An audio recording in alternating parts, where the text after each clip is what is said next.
Now, South Africa has called for the Security Council to demonstrate consistency in its approach to the Israeli-Palestinian question, urging members to act to promote peace between the two sides. Ambassador Jerry Matjila was speaking during the monthly council meeting on the subject, where the UN briefers again warned that the prospect of a sustainable peace was fading as the spectre of violence and radicalism grows.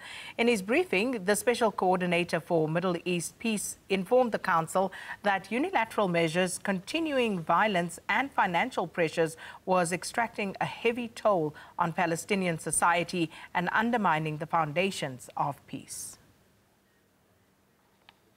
Matjila lamented the withdrawal of the over 2 decades-long international civilian observer mission in the flashpoint West Bank city of Hebron after Israel's government declined to renew its mandate.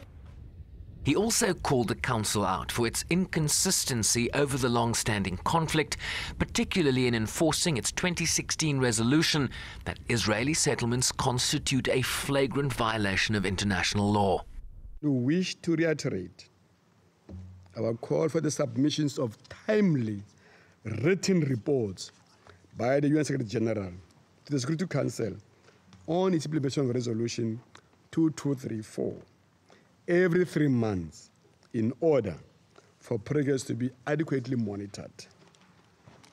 This council receives written reports on other matters that it assists with, and the situation of Palestine should be no different.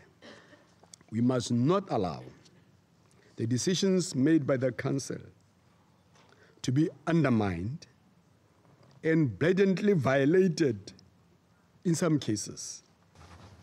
The UN's top official in the region pointed to difficulties around the reconciliation of Palestinian factions, warning of a further drift away from the realization of a negotiated two-state solution. On the 27th of January, the Fatah Central Committee recommended the formation of a new government comprising of PLO factions and independent figures. On the 29th of January, Prime Minister Hamdallah's cabinet submitted his resignation.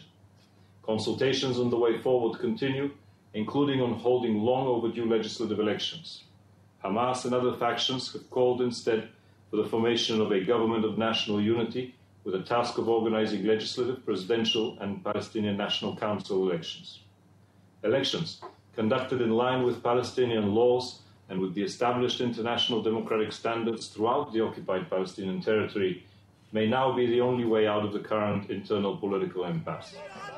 With warnings that the situation in occupied territories, particularly Gaza, where Hamas governs, amidst severe Israeli and Palestinian Authority restrictions, was pushing the situation to breaking point.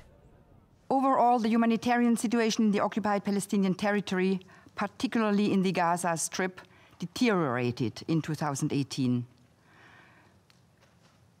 This includes an increase in casualties associated with the demonstrations at the Gaza fence, limitations on the movement of people and goods, and financial restrictions. The growing casualty figures cited by Special Coordinator Mladenov are stretching the capacity of healthcare providers. Two-state solution. Asked if the two-state solution was still possible given the changed facts on the ground, this was Palestine's envoy in response.